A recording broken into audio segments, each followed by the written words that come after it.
Matapos ang mahigit 2 buwang preparasyon ng COMELEC, natapos na nito ang special election sa ikalawang distrito ng Antipolo City.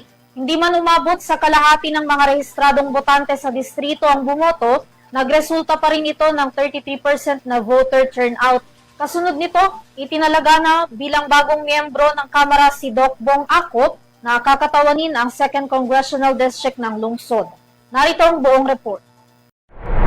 Opisyal nang ipinoklama ng Board of Canvasser ng Commission on Elections sa COMELEC bilang bagong miyembro ng House of Representatives si Dr. Philip Conrad Doc Bong Acop.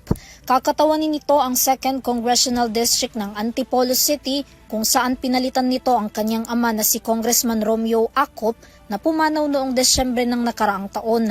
Ang proklamasyon ay kasunod ng naganap na special election sa distrito noong March 14 na isinagawa ng COMELEC. Si Acop ang iprinoklama matapos makakuha ng pinakamataas na boto mula sa 6 na mga kandidato. Batay sa komisyon, mula sa 252,793 na rehistradong botante sa 8 barangay sa ikalawang distrito ng lungsod, 84,367 ang personal na bumoto sa espesyal na halalan.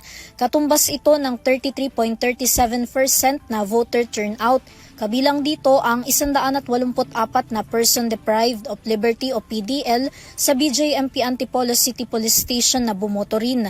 Sa kabuuang bilang, 60,051 votes ang nakuha ni Acop, sinundan ni Tapales na may 10,080 votes, Liagas na 12,054, Lubigas na may 754 votes, Infante na may 412 at Kafirma na may 199 votes.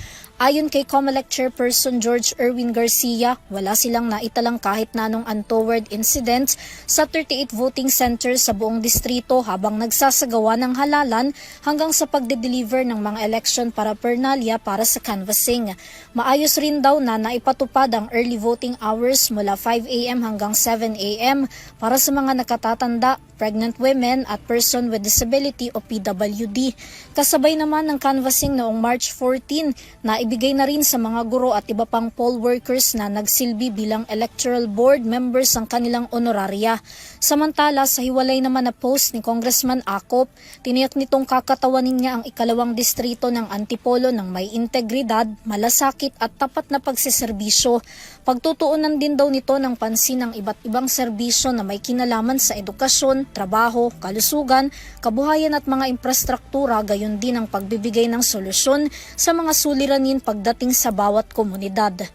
Para sa EuroTV News, Vanessa Cleofa, sumasaludo sa bawat Pilipino.